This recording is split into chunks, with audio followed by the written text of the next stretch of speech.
good evening, everybody, and all good morning to all our students in Asia. And this is Dan Pan. I'm the founder for Hattie Education. Tonight, we're delighted to invite Ms. Pont and Ms. Anton to our Zoom sharing. And Ms. Pont, you want to introduce yourself quickly, and then Ms. Anton. I'd be delighted. My name is Sally Pont. I am a college counselor with Hattie.com, as well as an English teacher, a teacher of writing. I've been in college counseling for many years and have seen quite a bit of change over time, and that is what I'm going to speak to tonight. Thank you. Hi there, my name is Shalin Anton. I've been in college counseling for more than 10 years now, but previously as an English teacher, and I'm going to be covering some aspects of how to parent through the college search and application process. Thank you. Okay, Ms. Pont, you start. Thank you so much. I'm going to be talking this evening about the concept of test optional, trying to answer the question, does it help or does it hurt students? Now, let me give you a little bit of background on the concept of test optional. When we say test optional, what we mean is that the students applying to colleges and universities do not submit their test scores as part of the consideration process to be admitted to those schools. Now, in 2020, as you all may recall, the world shut down as a result of COVID, and it did so in mid-March, which was an incredibly crucial time in college counseling because students were starting to receive their letters of admission to universities. In addition, juniors were starting in earnest to take their standardized tests. When the world shut down, universities and high schools did the same thing. And as a result, seniors got some very interesting news from colleges, and I'll talk about that in a moment. But more germane to this discussion, juniors were unable to take their standardized tests. And they were not able to do so for many months. And I'm going to show you some statistics to support that in a moment and show you how impactful that was, not just in March, not just in April, not just in May, but on and on for month after month after month. Now, simultaneous with that cataclysmic happening in the lives of juniors trying to get ready for their college applications, seniors were hearing from colleges that were having to shut their doors, sending kids home and not knowing whether or not they were going to be able to open in the fall. As a result, universities were meeting via Zoom, of course, and making some really tough decisions about their policies. At the time, what they did to placate the situation was they waitlisted thousands and thousands and thousands of seniors. That was the year of the wait list. It was a very, very unusual time. I can hold forth on that a little bit later on, but it was a time when I have never seen the wait list employed to such an extent.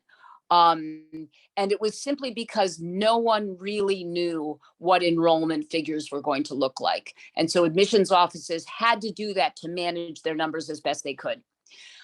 And then, of course, simultaneous with that, the juniors were unable to take their standardized tests. So this led to the big decision. College admissions offices across the country almost uniformly decided to adopt a test optional policy. And what that meant was they were not going to require students applying for the 2021-2022 admissions cycle. They were not going to require them to submit any standardized test scores. How could they? The pressure was on those students to even take exams. Let me just share with you a few stories. I had students who were signed up for tests, checked the test site. It looked like it was going to happen. They would pull up to the door, no test. I had students register for tests in the next state, drive 4 hours, stay overnight so that they could take a test. It was a very desperate time. And so college admissions offices did that, adopted this test optional policy in order to help those students, in order to alleviate that stress. In addition, they also did it to help themselves. They were absolutely unsure what the application pool was going to look like, and they wanted to make sure that they were able to fill their freshman classes. So Danton, can you change slides? So let's look at some numbers just to feel the impact of what happened in 2020. So as you know, we were all home in March, in April, in May even, into the summer for many of us. So many students who hope to take the test in those very crucial months. As you know, most juniors take it in May. Many juniors take it in June and into the summer. But even into September, as you can see in these numbers, there September 26th of 2020, 334,000 students had been registered to take the SAT, believed they could take the SAT, and only 183,000 of those students were actually able to take the test. The next month, in the October test, another huge testing date, the numbers were even worse.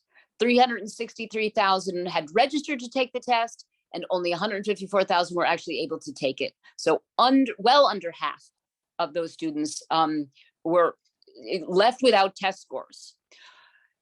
Now, simultaneous with that, national universities across the country were under-enrolled by an average of 20%. Now, what that meant was these universities, and this is Harvard, Ohio State, Berkeley, small liberal arts schools, et cetera, et cetera. What that meant was to be under-enrolled by 20% means that these schools were unable to meet budget.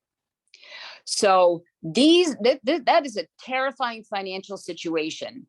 And in light of all the big questions surrounding COVID, the only thing that these admissions offices could then do was to offer the opportunity for test optional.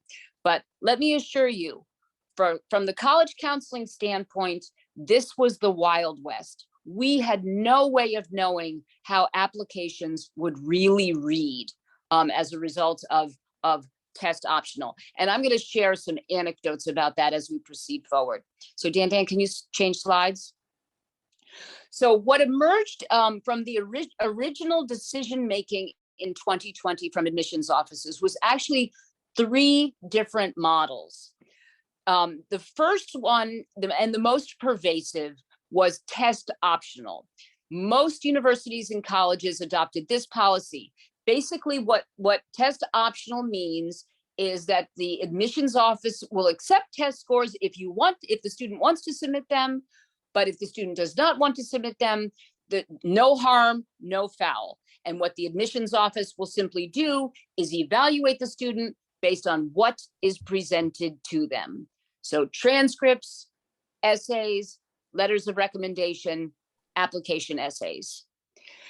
Some schools, particularly the California system, adopted something even broader and more aggressive, which is a test blind system. Test blind means no student was allowed to even submit test scores. Thus, the admissions offices were 100% evaluating everyone on their grades, their degree of course difficulty, not letters of recommendation, because of course that's not used in the California system, but activities and essays. And then finally, there are a few schools, Cornell most notably, that are test flexible. Very interesting. So and this is, I'm going to use Cornell as the example. This is very rare. Some of Cornell's academic programs are test optional and some are test blind. So the agriculture school, the business school, and the art and architecture school do not accept test scores. They are blind to those test scores, while ILR, engineering, and arts and sciences are test optional. So you can imagine the internal politics that went on as a result of the pandemic that created that split. Very, very interesting. Okay, Dan, can you switch the slide? So let me speak about the University of California and Cal State system, because I know that that people on this call are particularly interested in that scenario. So the University of California and Cal State systems, they are separate, and they do have separate ways of evaluating applications. But the bottom line is this. Now, when decisions were made at the very beginning of this seismic shift in 2020, the buzz was that California was going to develop its own test, and this was going to be the perfect test that was going to be that was going to reach all students, be fair, be equitable, et cetera, et cetera. Well, that concept was obviously impossible to execute, and the University of California and the Cal State systems both have decided to retain their test blind status ad infinitum. So that is just going to go on. As a result, what they are initially looking for in terms of academic excellence are grades and also rigorous courses. Now, I can't emphasize that latter portion enough. So, and we'll look at some numbers, particularly from Berkeley, of how many applicants these schools get into the hundreds of 100,000 applicants, to differentiate straight A kids from one straight A kid from another. The primary methodology is for the students to demonstrate the rigor of their classes. So it's really important not to take a soft course load in order to simply get A's. One must excel in rigorous courses. Now, what's interesting about the UC system is that the UC system actually has essays and it has readers. So there is a holistic process to it. Now, we've taken the standardized tests out. However, there are still essays, there's still the activities list, and thus the UC system. So Berkeley, Santa Barbara, Davis, UCLA, et cetera, they are reading holistically. They're reading the whole child, both inside and outside the classroom. However, the Cal State system, if you've seen their application, you will know all they are looking at are courses. They do not have readers. They are functioning entirely on an algorithm. And Cal Poly and in San Luis Obispo and San Diego State have gotten so rigorous to the point where really you almost cannot get in unless you have a 4.0. And the algorithm is constructed so that it can detect the rigorous course load. And that is most notable at Cal Poly. So something to think about down the road. And both systems very much intend to remain test blind. More power to them. I don't know how they're doing it, but nevertheless, they are committed to that concept. Okay, Dan, can you move on to the next slide? All right, so let me talk about some precedents for this shift. They're few and far between, mind you, but they've been practiced. So way back in the day, Bowdoin College introduced the notion of test optional in 1968, and they have practiced that ever since. Wake Forest also, in a real reevaluation of their standards, went test optional in 2008. The University of Chicago went test optional in 2018. Now, I will say this. In terms of really practicing a holistic evaluation that moves away from the emphasis on standardized testing, I do believe that Wake Forest practices that beautifully. I do think that they are outstanding readers. The University of Chicago, although I admire them and respect them tremendously, I will say that in my personal experience, I have never had a student since 2018, so before the pandemic, apply and take that test optional option everyone I've ever worked with who has been attracted to the University of Chicago already had outstanding test scores and wanted to present them. That's the sort of student that the University of Chicago attracts. So it's very interesting to me that they made that move in 2018. I think that the message really that they were trying to communicate is that they want to draw a diverse student population.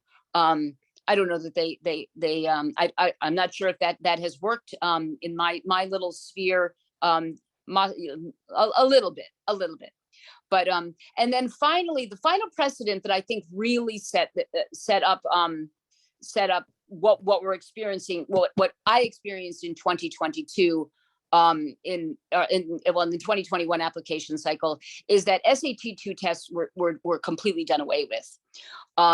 So SAT-2 tests, if you are unaware, they are sort of they're subject tests, hour-long multiple choice administered by the College Board. So in many ways similar to APs, but without the writing component. And they were administered on Saturday mornings. Some schools required them for many, many years. MIT, Caltech, Georgetown required 3 of them. They were completely wiped off the consideration. And the message there is absolutely the idea that testing was getting too much emphasis, and these peripheral tests were eating up students' time, and they simply could not get them done on Saturday mornings. So Dan, can you shift to the next slide?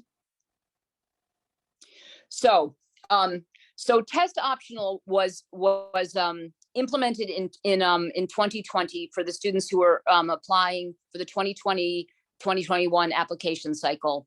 And what happened and I don't know, one cannot say that there is necessarily a causal relationship. One can simply infer, but nevertheless, what happened at every single major institution in the country was that numbers of applications shot up just through the roof.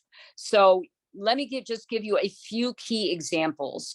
So for the class of 2024, so that was the first cycle after this shift to test optional, the numbers at Harvard jumped from 40,248 to 57,435. That's a lot. Berkeley, a jump of 13% the following year, 128,100 applications at Berkeley. Gosh, that's just a staggering number. And then NYU is really the one that's fascinating to me. NYU in 2021, just after that first cycle of test optional, they announced that they received 100,000 applications. And that was a jump of 20%. And then the year after, so this cycle, 2021 to 2022 right now, it jumped up another 5%. So in many ways, what seemed to happen was that this test optional made students relax, made students realize, oh, maybe I stand a better chance at some of these schools now.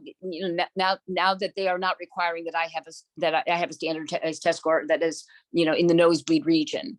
And so as a result, there was this enormous spike at the most competitive colleges, so much so that many schools could not quite keep up. All right, Dan, could you change the slides? So as a result, there was a little bit of pushback, as you can imagine, and largely at the big state schools that were receiving the 100,000 applications and simply could not process them properly. So now, just so you're aware, if we go back in time all the way to 2020, the University of Florida system said, no, we're not going to pander to this placating of people who were not able to make an SAT or ACT score, and this is what they announced to the world was that, students affected by this circumstance should go find a different location,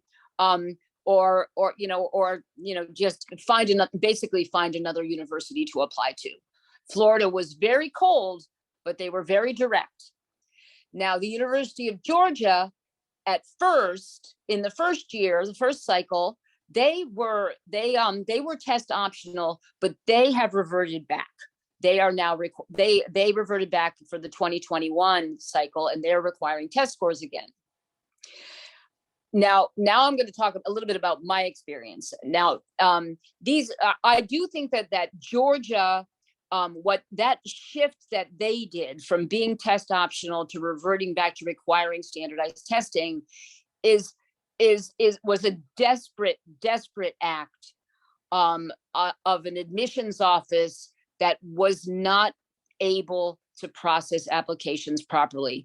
I will say, as a college counselor, all I want is for the students that I work with to be handled gently in those admissions offices, to be read fully, to be understood. But what Georgia was saying was that we can't do this. We can't keep up with these numbers. We need test scores to help us understand these kids. Now, covertly, it seemed that many schools were still test optional, but I think they would have preferred standardized tests. So I'm going to share just an anecdote that I think is a metaphor for how many of these larger schools acted, and then I'm going to give a concrete example. So I had one student who was test optional. She did not submit her test scores, and she applied early action to Michigan, UVA, and UNC, and was deferred at every single one. But then she was admitted to all three in the regular decision cycle. Now, I ask you, why wasn't she admitted in the early cycle? Why wasn't she admitted early action? Nothing really changed. She had outstanding grades. She had extraordinary activities. She had sparkling essays.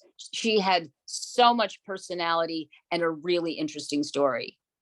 And obviously they wanted her, but it struck me that Michigan, UVA, and UNC, among other schools, were sending a message in that early action pool: please send your standardized test scores. We would prefer them.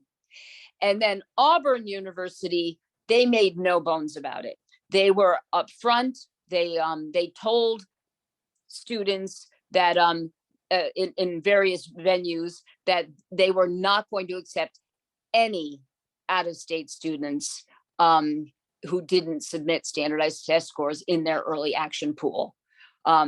So, that's the message that state schools were sending, that they would really prefer standardized test scores, even though they are technically test optional. Okay, Dan, can you change slides? Okay, so in 2022, we have all these, now we're facing, now that we've been through two go-arounds with this, 2 years, it's still a bit of the Wild West. There's still a lot of questions on people's minds, but some things, there's been a lot of movement as well, and things that are often contradictory. But the first and foremost, MIT came out and said, look, we're going to require standardized test scores. And their argument was that MIT students have to take 2 semesters of calculus and 2 semesters of calculus-based physics. And so therefore, in order to ensure that the students that they admit are successful in this rigorous academic program, they have to know those standardized test scores. Makes logical sense to me. But I would also say that one of the things that even MIT was having trouble managing was their spike in applications. I mean, their application numbers had gone up 66%.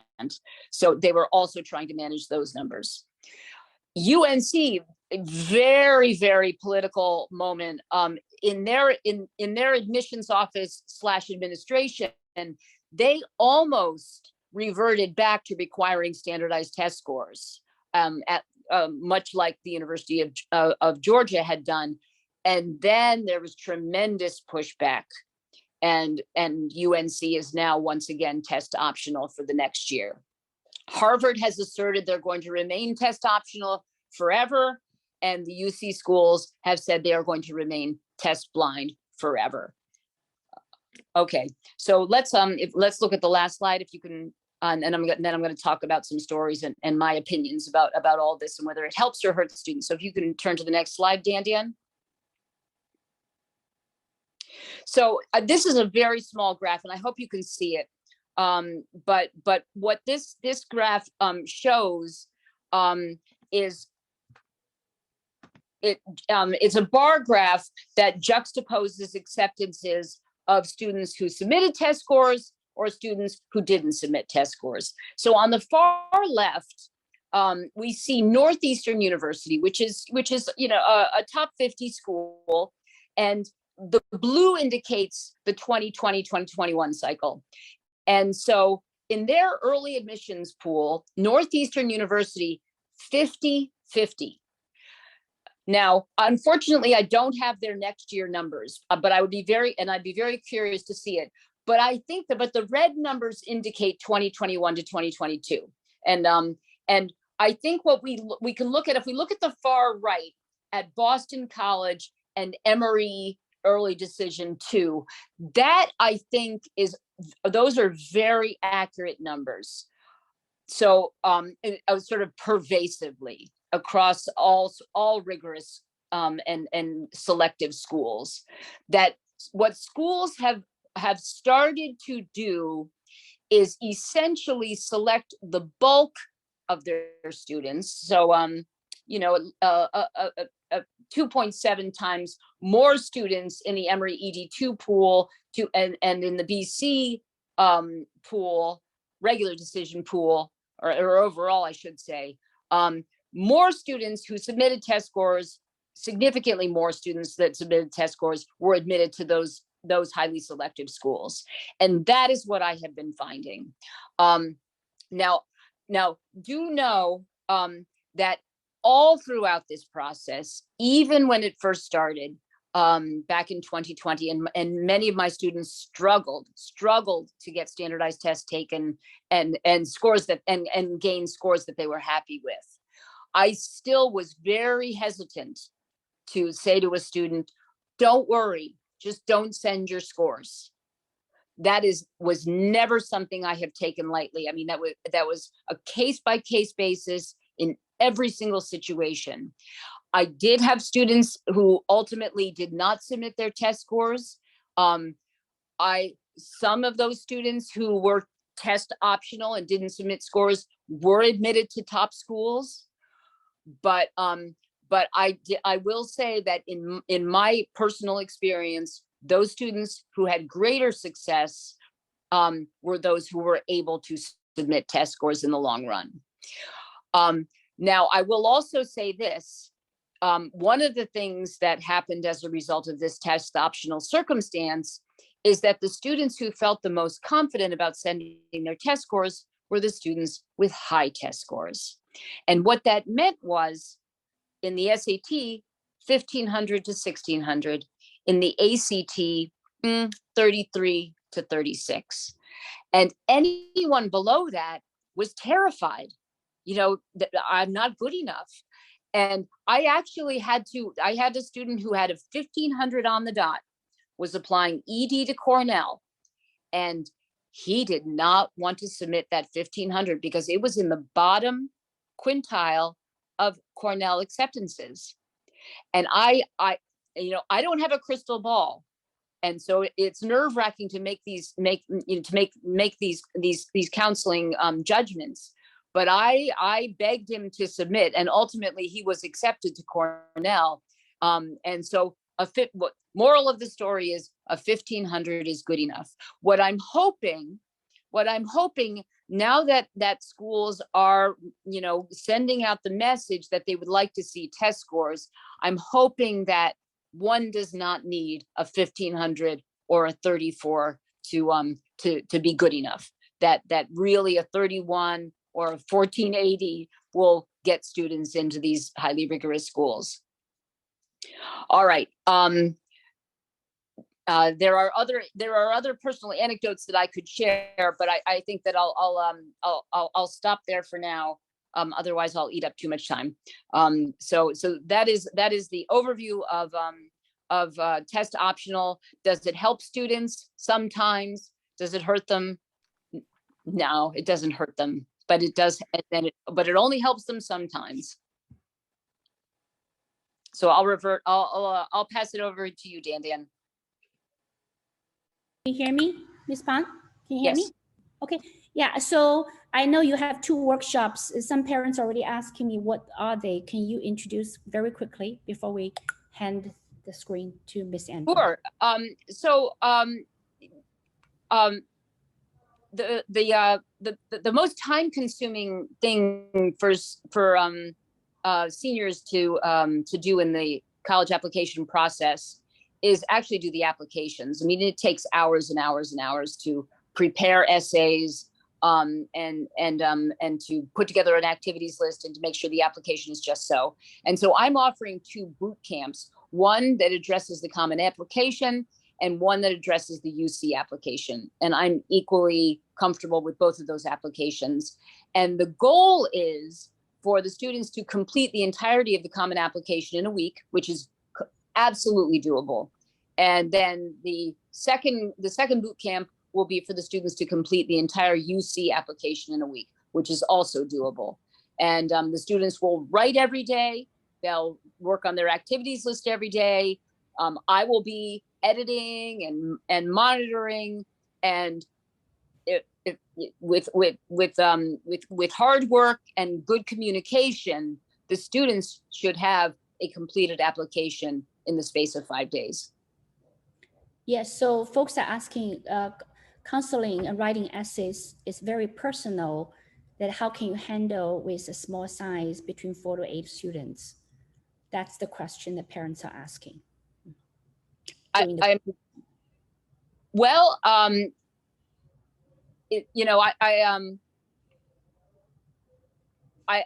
don't know what to say. If a student is writing an essay that they don't want to share with other students, then they can simply share it with me in a Google Doc and I will read it that night.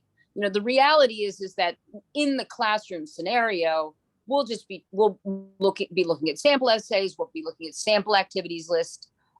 No one needs to necessarily share their own documents with their peers. Those will be handled by me separately. Okay, awesome. So there is definitely one-on-one component to the book. For sure.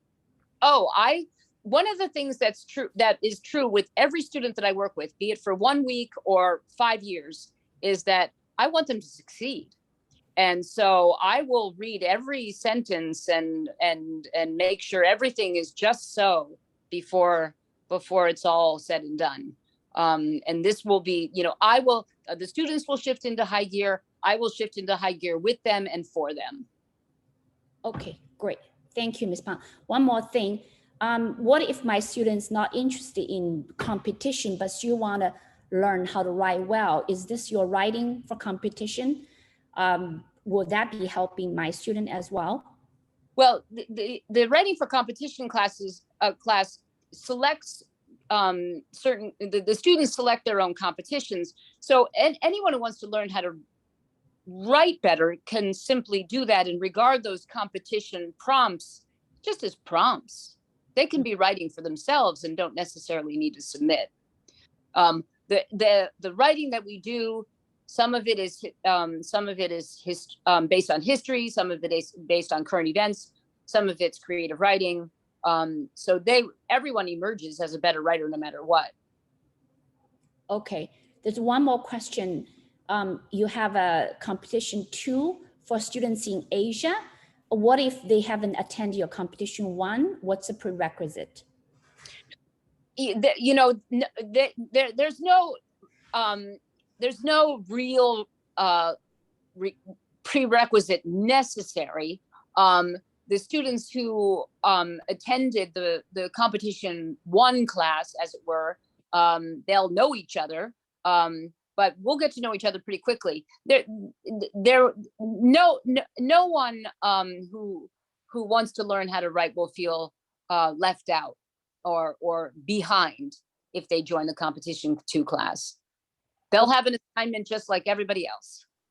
Okay, that's great. Yeah, last year, Ms. Pan, because of COVID, Ms. Pan offered 17 classes, writing classes each week during the summer, okay? And this year, all she will be offering is this 4 programs, okay? So if you guys interested, fill up, check it out on Hattie. All the schedules you see is your local time. If you're in EST, that's your local time. You don't have to ask me what time is it. It's your local time, Asia or Europe, wherever you are, okay? Our system is very dynamic. So before I give the microphone to Ms. Anton, I just want to show you that if you go to home screen, you see College Help, you will see that your student, if you want a one-on-one service with us, you will have to fill out a college counseling intake form and we really would like students to fill out that form because we want a student to take the initiative that they want the help from our experienced counselors, okay? And here's the accepted school list all here. And we have the 2022 that the students got in all the schools. And some are repetitive because some students get into multiple schools, and we list all the schools that our counselors students got in, okay, for 2022, and then the previous years, okay, all here. And then other question we have is, Ms. Pont is fully booked for class of 2023, pretty much done, we're done, okay? Ms. Anton have a few spots, okay? Here is, Ms. Pont has been working with us a little bit longer, and here's Ms. Anton's profile. We have other counselors coming up once their schedule is filled, and we'll share and match with our 2 of other counselors. And Ms. Wu is bilingual, so if students need Chinese support, and we can work with Ms. Wu, okay? So anyway, and Ms. Blazer is in PST, is in Seattle. So if the time zone works out better, we can work with Ms. Blazer, okay? So anyway, so Ms. Anton, I will give you the microphone and you will share, right? Okay, can you hear me? Make host, change host. Okay, I will stop share.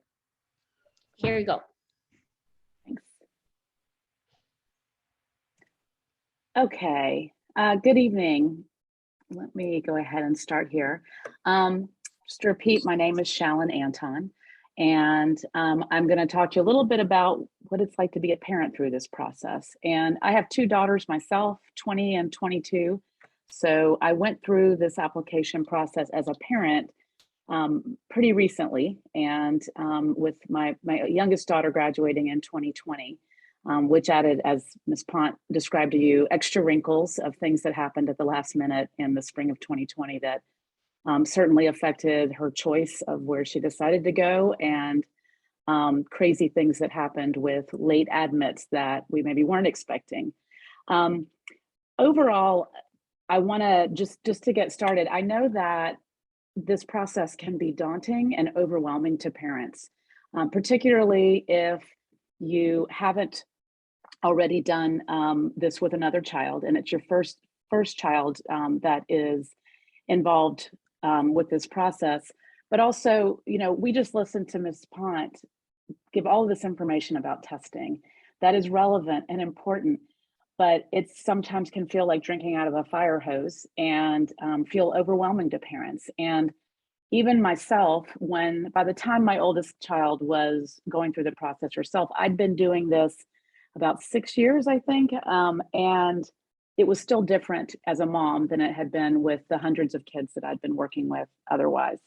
But so it's okay if you feel stressed, if you're worried. As parents, we worry about our kids, we worry about everything, and so it's normal. But what I'd like to do is give you some things that I think are most important. I'm going to start off with something that if I didn't bring it up, I would be remiss, and that is teen mental health. If you're not aware of sort of the epidemic levels, and I've been working in education for most of my life, and it's in the 90s, I felt like it was a problem, but it's gone up even more. Teen mental health between 2009 and 19 issues rose 40% in the US. And this was before COVID hit. And COVID certainly has increased it even more. And I've seen so many different percentages that I didn't feel like we know which one is accurate quite yet. But if you have teenagers at home, you probably have seen some bumps in the road over the last 2 years of what isolation can do for a teenager who is hardwired to want to be with friends, to want to go to school and be out of the house. And so many had to spend so much time. So I want to encourage you to encourage balance in your own house. These things seem so simple, but they're so practical. Is your child getting enough sleep? Are they eating healthy foods? Are they getting exercise and spending time outside of a building? And then are they socially engaging, both within the household with family, as well as friends? These are things that every human needs on some level, but for teenagers, it's even more important. And, you know, if you're feeling like your kid feels a little bit off, start with these things right from the beginning. Limiting screen time. I know how hard this is. I know I do it myself sometimes, where you get scrolling and looking at things online and reading, and sometimes you just got to get out and do something else. I continually talk with parents whose children are spending, 20 hours a week and even more playing video games or on social media. This is not healthy, and the medical community is telling us this. And sometimes it's really hard to be the bad guy and say that's it. And sometimes you can be socially isolating them by taking it away. And so I understand when you've got to let them have some access, because if they don't have Snapchat, they're not going to have a social life if in some communities, but they don't need to spend, 12 hours a day on Saturdays and Sundays online. And then if you seem to be doing these things and things are still tough, please don't hesitate to seek some professional mental health counseling if your kid's still struggling. I have watched so many students. And when I tell you that over the last 2 years, over the last, I would say 5 years in my school, more than half of my juniors, when I'm starting to engage and work with those students as much as more than ever, more than half of those juniors or their parents tell me that those kids are in mental health crisis. And the ones, when they choose to get professional help, it really works. And it really can make a huge difference. And I've seen things turn around so quickly when sort of an impartial third party who is a trained professional as well can help alleviate that. Outside of that, from the college perspective, letting your kid take the lead is the most important thing I can encourage you to do. It's not going to be very many years where you're going to be expected to move into a dorm outside of your house. You are not going to be able to be dictating everything that goes on, and helping them take the lead in everything now will make them better equipped for that, will make them handle it better, not feel overwhelmed. There's going to be enough adjustments of figuring out other things when they're living on campus. It's better if they're already used to making choices themselves and taking charge of things. Now, I know completely that there's some of you telling me, have you met my kid? They're not doing things yet. Trust that they are capable of, during high school, becoming able to manage this process. And while if you've got particularly 9th and 10th grade boys, it's often a very different situation when suddenly they come back a lot more mature by the end of junior year and definitely senior year. So they may not be totally ready right now, depending on their age, but almost every student that I have had, and I've worked as a college counselor in 2 different private schools, but I've also taught in public schools as well, and every single one, with few exceptions, become able to handle this by the time it's application time. They should be the one who is the first point of contact for their teachers right now, for their coaches, if they are in athletics, or sponsors for other extracurriculars, and college admissions offices. That means they send the email.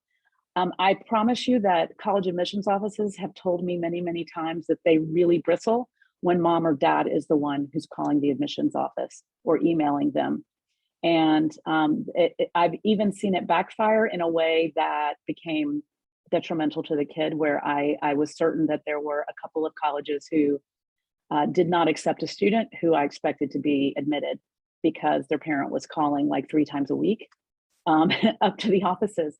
But even outside of that, helping your student become in charge of those things. And this goes for when you're on a campus tour. They call it the golden triangle, to let the kid be in the front and the parents behind them. If you feel like you're going to have to sort of ask constant questions, typically you can go with a different tour group, even do that and let them pick a different tour. And often that can be really helpful. You have conversations where you had different observations with different tour guides. But that, I mean, from helping them, like once you park the car or however you arrive, make them find the admissions office where the tour is going to start. They need to be the person who walks up to the desk and checks in. Once they're in the application process, this stuff just keeps going. They're the ones writing the essays and not the adults. Admissions offices can tell when it is an adult who has crafted these. And I know I can tell when I'm working with a student and suddenly the essay changes.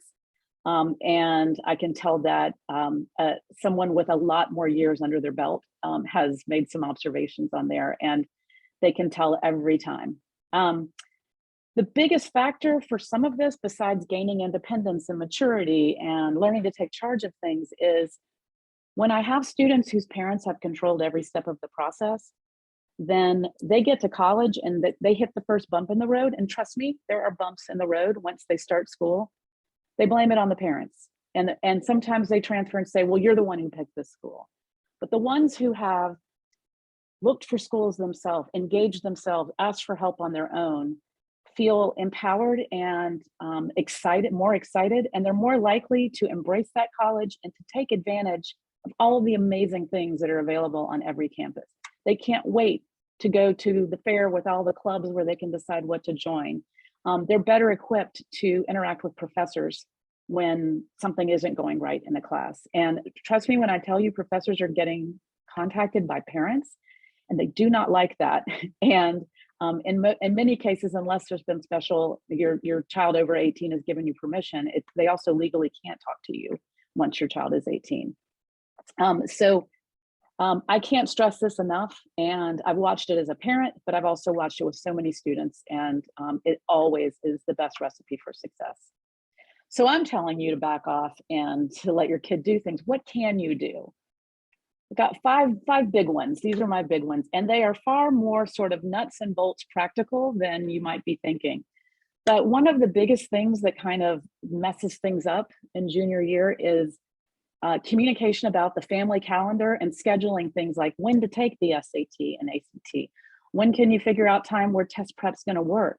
And students don't always think about, like, okay, so in the fall, I am playing this sport, and I'm also on this, STEM team where there's a competition that's coming up in December. And I also have this job that is like an apple picking place that's fall harvest. And so is adding test prep during that season going to be the time where you're going to sort of get the most bang for your buck and your time? Probably not. And you either got to figure out, are you going to give something else? Or maybe, hold on, the season ends after Christmas break. The apple picking season is over. The competition for that big thing I do is done. And I've kind of got a lot of time in the afternoon suddenly. Sometimes that would be the better time. And parents can really help with navigating that. And that goes for visiting campuses. If you're going to go out, and I highly encourage this, even starting locally where you are with campuses that you feel like you might know pretty well, but scheduling a tour and getting to know what that school has to offer can help with knowing what's going on elsewhere. So seems pretty basic, but that's one really nice practical thing. Encouraging and not nagging. And this sort of goes on, seems obvious, and kids usually think it's a nag thing, but staying positive and not making every conversation be something that the kid is feeling is confrontational, but asking them questions in positive ways of like, what are you most excited about for college? Or with the campuses that you already think you're enjoying, what do you really like about those? And can we see if we can look at, find other schools that are like that? And acknowledge that teenagers are stressed right now. Acknowledge that, and don't say, well, just get it done. It's sort of like, hey, I know you've got a lot going on. how can I help and support you to make sure that you've got time to do these things? When they're going to actually take one of these tests, and that goes for the SAT, the ACT, and as well as AP exams, which I know a lot of your students probably just went through at the beginning of May. This is that practical thing. Make sure that they eat a breakfast that has protein in it so that they're not going to become starving in the middle of it and their brain goes wonky. Make sure that they're up on time that day. I think they should have to get themselves up most of the time, but when it's that high stakes on test day, doing that. Whatever the transportation situation in the area where you live, whether they're taking public transportation or you're driving them or themselves, but that it's time enough to get there early so that they're not running in at the last minute and stressed. The calculator, trust me, every single time. Sometimes kids are on block schedule where they are not taking a math class in the semester where they're taking the SAT or ACT, and they don't know where that calculator is, and they don't know where the batteries are, and it's 11 o'clock the night before, and you're texting all the neighbors asking if anyone has one they can borrow. The number 2 pencils, a snack and water so that they have that time. In a sort of bigger picture thing, help the child focus on fit and not the rankings. And I want to encourage all of you, if you haven't ever listened to it before or checked out Malcolm Gladwell's thing about college rankings and just sort of how arbitrary they are, is a great thing to do. Create your own rankings on what the fit is of what type of campus, what offerings are going to set your child up for success the best. In the United States, we are so fortunate for this rich higher ed system where kids can go on to highly successful places from just about any campus. And that is even more important if your child already knows that they're planning on a graduate program. And so what's important is making really great grades wherever they go, as well as getting to know professors. Sometimes that means they really need an environment where they're going to have close relationships with professors and better access to research, which can happen at a smaller liberal arts college as opposed to a huge research university where undergraduate students are competing with grad students for getting access to those things. And so finding that fit of the long-term goals is the best way to approach those things. The last thing is something that I wish every family would do, is to talk to them about the cost of college before they apply. And I have a little bit more about that. And my wish for every family, there are some families where the family's able to afford any school that the student can get admitted to, and that is fantastic and fortunate and fantastic. But that isn't always the case with the increasing cost of college.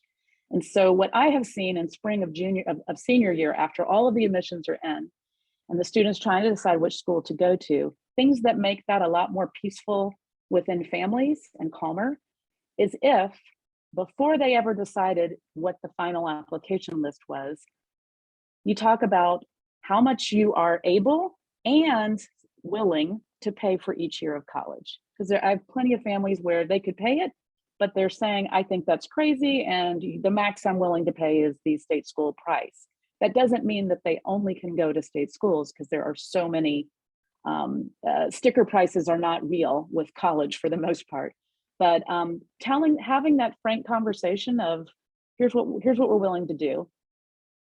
And then there are net price calculators on every college's website. The US government requires it. You can complete this in less than 10 minutes and get a realistic estimate of what that specific college is likely to cost for you. Even though their sticker price might say $80K, it may be that literally no one that attends that school ever pays that full price. The average discount a couple of years ago nationwide was 40%.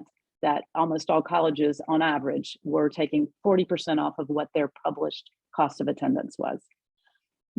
Before you rule out a college, you need to understand the difference between need-based aid, meaning based on your household income and finances, and then merit-based, which are scholarships based upon good grades and test scores. And so we don't always want to rule out a college because it's good to wait and see. But you can, if you know that a college doesn't offer any merit-based and that your family is going to be expected to pay the full price, and that isn't going to be okay for your family, then taking the time to apply to those schools sometimes might not be a great use of your child's time, stress level, because it takes a lot of time to write all of these essays. And if there's just no way it's going to happen, then why spend all of that time doing that? Being straight with your kid and saying, listen, we're going to give it a try. You might get the merit aid that's going to make it possible. But if we don't, you might get in, but we might have to walk away. And sort of being real early on, just like we are about, no, you can't afford the Lamborghini. That's not the car we're going to get for you right now. If you try to approach this the same way, I promise there will be more peace and calm in your family at the end of senior year. So some final thoughts about all of this is, don't let everything while they're in high school be all about college. I think a great place to start with that is keeping mealtime free of college talk ever. That, have the family dinner and we never talk about that unless if the kid brings it up, that's their business, but never, otherwise they're sort of dreading that time. And it ought to be a time for family, for connection, and where they can maybe take off the stress of their day and not say, oh, they're going to be asking me again, what have I done? Seeking reliable information and advice. I know as a parent in the bleachers and in the neighborhood, the things that I heard my friends and my neighbors say about college admissions was usually wrong. I finally just learned to tune it out because I couldn't hold a college counseling session at every lacrosse game for my daughter. But straight from the horse's mouth, from the colleges is a good place for information, or a trusted professional like Ms. Pont and myself, who live steeped in this information all day, every day, and keep up with what's current. And what you'll find a lot is they have one kid who's gone to college, and they'll tell you the truth and accurate information about, the colleges that child applied to, but it doesn't necessarily apply to the list that your kid is interested in. And so this is probably one of the most, I also think it can be really stress inducing for parents when there's constant talk. And I started when my kids were in the age group of application season. I would just have a few topics and questions sort of tucked in my back pocket that I was going to resolve to not talk to every single parent about college every time I was with parents whose kids were applying to school. I would ask them, hey, read any good books lately? Or, where do you like to hike? Anything to sort of try to steer that away. And it helped my own stress level to not have that be the topic of conversation constantly. Respect that, know that every path is different. So even in the same year, even kids applying to the same schools, the path to admission can look very different. And holistic admissions in these universities mean that they're being considered individually. Accept that, respect it, and know that your child's version is not necessarily what everyone else's is going to look like.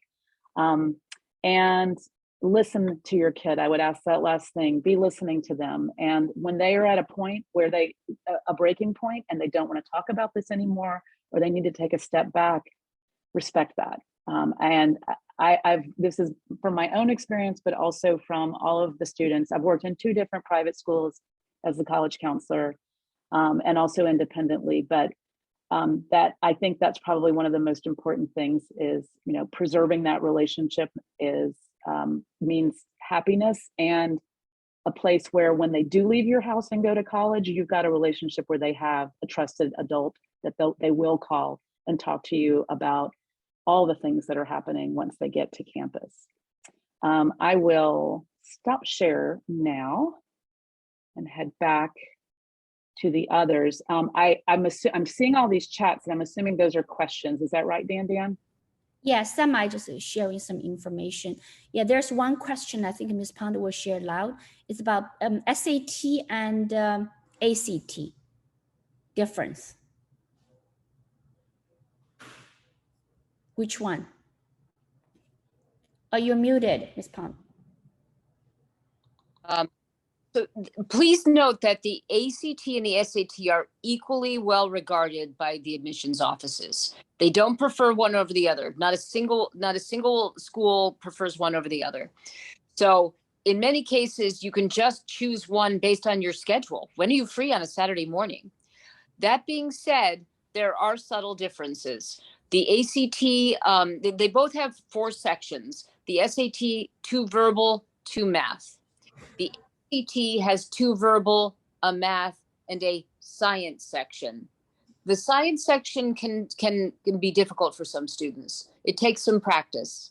That being said, the reading portion of the ACT is a little bit more literal than the reading portion of the SAT. So the SAT reading section takes a little more practice. So they each have their challenges. But at the end of the day, they are just standardized tests that measure verbal and math ability. Thank you. That's great. Any other questions from the audience? We have answered some questions regarding ASLET. So you recommend ASLET taking SAT, right, or ACT? Oh, athletes can do, they just need to take a test. Okay. Because coaches will ask. Okay, good. Okay. So any other questions from the audience? Okay. If I can add to the athletic piece, yeah, is that if particularly if they are interested in athletics at highly selective schools, often those coaches are given, let's say they have whatever their sport is, let's say that the team is 10 players every year. And the coach, there are times where the coach can only a certain level of score can they give a tip to get them in where they might not be admissible without that. And so it's better if the coach doesn't have to use a tip and you've got those scores in a range that are within the middle 50th of what the school typically accepts anyway. So testing can be even more important where they might select, if your skill level in that sport is the same as another student, but they have 200 points higher on the SAT, the coach is going to go with the higher score. Okay, that's great. Okay, yeah, I have got a private question. Between a private school and public school, tuition is not an issue. A student got into UCSD versus the Emory, but not the main campus. So they're asking which one's better. One's the data science, one's pre-med. That would have to be an individual conversation that would be dependent on each individual student. Not, yeah. It's apples to oranges. Yeah. Okay, that's what I thought. Okay. Yeah, sounds good. Any other questions? Nothing? Okay, I think we're 3 minutes over or 6 minutes over. Okay, I know it's really late for the EST teachers and the parents and students. So I think we'll just end here. Okay, yeah. Great. I put all the contact information in the chat. If folks want to contact us, feel free, and our website is open. And so let us know if you have further questions. And thank you all so much for tuning in. Thank you, Ms. Pam. Thank you, Ms. Anton, for your time, your detailed presentation. And we'll share the recording on Hattie, okay? Thank you so much. Okay.